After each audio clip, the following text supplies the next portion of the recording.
Hello बच्चों, कैसे हो? आपका स्वागत है त्रिपान स्टडी सेंटर में। आज जो हम करने जा रहे हैं कक्षा 9th परमाणु की संरचना। कक्षा 9th का रसायन शास्त्र का जो हमारे समक्ष यहाँ विज्ञान का चैप्टर आया है, परमाणु की संरचना काफ़ी महत्वपूर्ण है हर एग्जाम पॉइंट व्यू से। चाहे आप स्टडी कर रहे हो, चाहे आप कॉम्पिटिटिव एग्जाम की तैयारी कर रहे हो, सभी जगह ये अपना महत्ता रखेगा। इसमें जो है हम परमाणु संरचना के विषय में विस्तार पूर्वक चर्चा करेंगे, वो भी MCQ के अंतर्गत। और ये जो रहेगा हिंदी इंग्लिश दोनों ही माध्यम में रहेगा, तो ये आपके लिए और भी महत्वपूर्ण बन जाता है। इसमें हम रसायन विज्ञान के पाठ्यक्रम पर आधारित हर एक क्वेश्चन को जो है यहाँ पर चर्चा करेंगे और समझेंगे, और ये काफ़ी महत्वपूर्ण रहेगा। चलिए देखते हैं हमारा आज टॉपिक क्या है। यहाँ जो हम कर रहे हैं काफ़ी महत्वपूर्ण चैप्टर है परमाणु की संरचना। देखा जाए तो हमारा यहाँ क्वेश्चन जो आया है वो काफ़ी महत्वपूर्ण है। क्वेश्चन है कि एक प्रोटॉन का द्रव्यमान लगभग बराबर होता है, किसके बराबर होता है? एक प्रोटॉन का द्रव्यमान लगभग किसके बराबर होता है? क्वेश्चन साफ है, समझ वाली है। तो यहाँ पर जो बताया गया है कि 1.67 गुना 10⁻⁻27 किलोग्राम, बी बोल रहा है 9.11 गुना 10⁻31 किलोग्राम, और सी बता रहा है 1.67 गुना 10 की जो है पावर 27 ग्राम, और डी बता रहा है 9.11 गुना 10⁻31 ग्राम। देखिए यहाँ पर एक बात मैं पहले ही क्लियर कर देना चाहता हूँ कि प्रोटॉनों का द्रव्यमान जो है किलोग्राम में नहीं होता है। यानी देखा जाए तो एक प्रोटॉन का द्रव्यमान जो है किलोग्राम में नहीं होता है। तो इसका मतलब जो है दो ऑप्शन ऑटोमेटिक जो है यहाँ पर एलिमिनेट हो गया। यानी देखा जाए तो ए बी जो है यहाँ पर एलिमिनेट हो गया। तो चलिए अच्छी बात है, त्रिपान स्टडी सेंटर ने आपके लिए अच्छा किया, दो जो है एलिमिनेट कर दिया। तो आपका सिर्फ द्वंद्व रह गया सी और डी में। दो ऑप्शन है, दो से ऑप्शन से आपको 50-50 चांस मिलता है इसका आंसर सही करने की। तो इससे आसान आपके लिए क्या हो सकता है?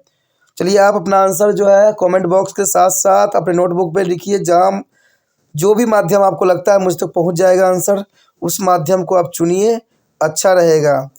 तो आपने अपना आंसर जो है किसी भी माध्यम से मुझ तक पहुँचा दिया है, चलिए अच्छी बात है। अब बता दूं मैं कि इसका आंसर क्या हो सकता है कि एक प्रोटॉन का द्रव्यमान की संख्या बराबर होता है 1.67 गुना 10⁻⁻27 द्रव्यग्राम। इसका मतलब सी ऑप्शन यहाँ पर सही है। सी ऑप्शन हमें बताई जा रही है सही है, तो आप सी ऑप्शन के साथ जा सकते हो। सी यहाँ पर करेक्ट है। तो ये महत्वपूर्ण है। जिन बच्चों ने सी ऑप्शन लगाया था वो काफ़ी इंटेलिजेंट है और उनको और भी आगे अच्छा करने की ज़रूरत है। चलिए देखते हैं अगला क्वेश्चन क्या है।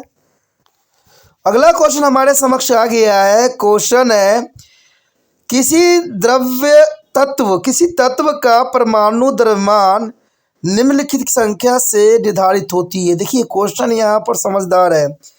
किसी तत्व का परमाणु द्रव्यमान निम्नलिखित की संख्या से निर्धारित होती है। किसकी संख्या से निर्धारित होती है?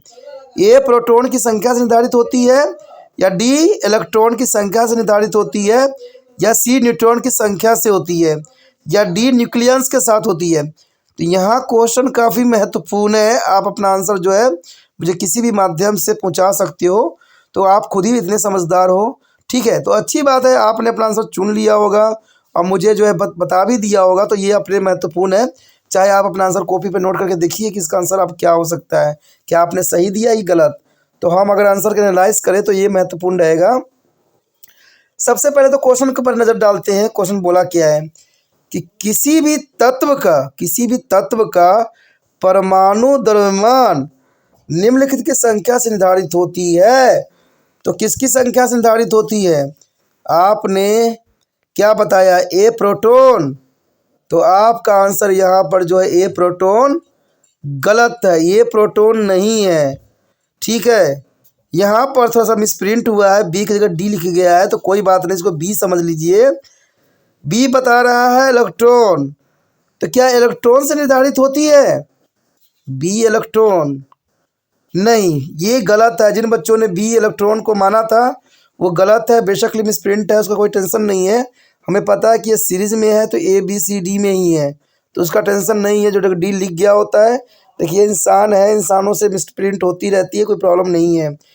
तो यहाँ पर बी ऑप्शन भी गलत गया, यानी बी इलेक्ट्रॉन जो है गलत है। सी कहता है न्यूट्रॉन। सी क्या न्यूट्रॉन सही हो सकता है? जिन बच्चों ने सी न्यूट्रॉन लिखा है उनका आंसर जो है यहाँ पर बिल्कुल ही सही है, क्योंकि सी न्यूट्रॉन ही है। यानी किसी तत्व का परमाणु द्रव्यमान निम्नलिखित संख्या से निर्धारित होती है, तो वो होती है न्यूट्रॉन से। जिन बच्चों ने न्यूट्रॉन दिया है जवाब, उनका सही है और वो आगे और भी अच्छे कर सकते हैं। चलिए देखते हैं अगला क्वेश्चन हमारे समक्ष क्या आता है। अगला क्वेश्चन हमारे समक्ष आ गया है। क्वेश्चन है कि उपपरमाणिक कण जो किसी तत्व के रासायनिक गुण को निर्धारित करता है वो क्या कहलाता है? यानी उपपरमाणविक कण जो किसी तत्व के रासायनिक गुणों को निर्धारित करता है उसे हम क्या कहते हैं? एक प्रोटॉन, बी न्यूट्रॉन, सी इलेक्ट्रॉन या डी नाभिक, क्या कह सकते हैं? तो आप अपना आंसर जो है यहाँ पर चुन सकते हो और अपने नोटबुक पे भी लिख सकते हो या मुझे कमेंट बॉक्स पे भी बता सकते हो, क्योंकि आपका आंसर हमेशा सही होना चाहिए, क्योंकि आप जो है आप एग्ज़ाम की तैयारी कर रहे हो, तो इसलिए आपका आंसर सबसे महत्वपूर्ण होने वाला है। चलिए, आपने अपना आंसर जो है किसी भी माध्यम से दे चुके होगे, अच्छी बात है। अब हम इसका जो है एनालाइज करके देखते हैं कि आखिर इस क्वेश्चन की क्या वेरिएशन है। क्वेश्चन बोला है कि उपपरमाणविक कण जो किसी तत्व के रासायनिक गुण को निर्धारित करता है वो क्या कहलाता है? क्वेश्चन तो यहाँ पर क्लियर है। जिन बच्चों ने ए ऑप्शन चुना है प्रोटॉन, तो उनका आंसर बिल्कुल ही गलत है, क्योंकि ए प्रोटॉन नहीं हो सकता। इसका आंसर ए प्रोटॉन गलत है। ए प्रोटॉन निर्धारित नहीं करती है। बी न्यूट्रॉन, जिन बच्चों ने न्यूट्रॉन दिया है, जिन्होंने बताया है कि बी न्यूट्रॉन, उनका आंसर बिल्कुल ही गलत है, क्योंकि बी नहीं है। बी न्यूट्रॉन तो हो ही नहीं सकता, ये तो गलत ऑप्शन है। पर जो है उपपरमाणविक कण जो किसी तत्व के रासायनिक गुणों से निर्धारित होती है वो बी न्यूट्रॉन नहीं है। बी ऑप्शन गलत है। तो चलिए देखते हैं सी क्या कह रहा है। इलेक्ट्रॉन। अरे इलेक्ट्रॉन, क्या आपको लगता है कि इलेक्ट्रॉन हो सकता है? जिन बच्चों ने इलेक्ट्रॉन बताया है उनका आंसर यहाँ पर बिल्कुल ही सही है, क्योंकि जो है उपपरमाणविक कण जो किसी तत्व के रासायनिक गुण को निर्धारित करता है वो कण जो होता है इलेक्ट्रॉन ही होता है। इलेक्ट्रॉन के कारण निर्धारित होती है, यानी देखा जाए तो सी ऑप्शन सही है। जिन बच्चों ने सी ऑप्शन को चुना है उनका आंसर सही जाता है, ठीक है। और जिन्होंने नहीं चुना है उनके लिए और भी आगे ऑप्शन है, तो वो निर्धारित कर सकते हैं। तो आगे देखते हैं अगला क्वेश्चन क्या है हमारे समक्ष। अगला क्वेश्चन आपके स्क्रीन पे आ गया है, आप चेक कर सकते हो कि क्या क्वेश्चन है। देखिए क्वेश्चन है कि इलेक्ट्रॉन की खोज किसने की? इलेक्ट्रॉन की खोज किसने की? किसने इलेक्ट्रॉन की खोज किया है? क्या जे थॉमसन ने किया था, क्या नेस्टर रदरफोर्ड ने किया था, या जॉन डाल्टन ने किया था, या नील्स बोर ने किया था? देखिए क्वेश्चन क्लियर है और काफ़ी साधारण है, कोई खास नहीं है कि इलेक्ट्रॉनों की खोज किसने की। अगर आपको आंसर पता है तो आप जल्दी से फटाफट आंसर दे दीजिए, ठीक है, कि इलेक्ट्रॉनों की खोज किसने की। काफ़ी दिलचस्प क्वेश्चन है। इलेक्ट्रॉनों की खोज देखा जाए तो जिन बच्चों को पता होगा डायरेक्टली आंसर दे देंगे कि इलेक्ट्रॉनों की खोज जो है जे थॉमसन ने की थी, यानी ए ऑप्शन यहाँ पर सही है। आप ए ऑप्शन के साथ जा सकते हो कि इलेक्ट्रॉन की खोज जे थॉमसन ने की थी। ए ऑप्शन सही है। चलिए देखते हैं अगला क्वेश्चन क्या है। अगला क्वेश्चन आपके समक्ष आ गया है, देखिए काफ़ी महत्वपूर्ण है। क्वेश्चन है किसी तत्व का परमाणु क्रमांक निम्नलिखित की संख्या से निर्धारित होती है। यानी तत्व का परमाणु क्रमांक किस पे निर्धारित करती है? क्या ए इलेक्ट्रॉन पे, बी न्यूट्रॉन पे, या सी प्रोटॉन पे, या डी न्यूक्लियस पे? क्वेश्चन यहाँ पर काफ़ी महत्वपूर्ण और काफ़ी विशेष है। आपको जो भी ऑप्शन यहाँ सही लगता है वो दे सकते हो, काफ़ी महत्वपूर्ण है। चाहे आप कमेंट करके दीजिए या बॉक्स में लिखिए या अपने नोट को बुक पे लिखिए, क्योंकि इससे ये होगा ना, आपका पता लग जाएगा कि आपने कितने आंसरों का जो है सही जवाब दिया और कितने गलत गए। इससे आप अपने बोर्ड एग्जाम की तैयारी का जो है आकलन कर सकते हो। तो ये महत्वपूर्ण रहेगा। तो आपने अपना आंसर चुन लिया होगा, लिख लिया होगा, ये महत्वपूर्ण रहेगा। अब देखा जाए तो मैं एनालाइज करके देख सकता हूँ कि आखिर इस क्वेश्चन का आंसर क्या हो सकता है। तो देखा जाए, सबसे पहले क्वेश्चन देखते हैं क्या है। क्वेश्चन है, किसी तत्व का परमाणु क्रमांक, किसी तत्व का परमाणु क्रमांक निम्नलिखित की संख्या से निर्धारित होती है। देखिए, अगर हम किसी तत्व का परमाणु क्रमांक की बात करें तो इलेक्ट्रॉन, जिन बच्चों ने इलेक्ट्रॉन कहा है उनका आंसर यहाँ पर बिल्कुल ही गलत है।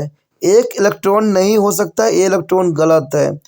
अब जिन बच्चों ने बी न्यूट्रॉन कहा है उनका आंसर यहाँ पर सही नहीं है, यानी इसका बी ऑप्शन भी गलत है। जिन बच्चों ने बी न्यूट्रॉन कहा है उन सारे बच्चों का आंसर जो है गलत है।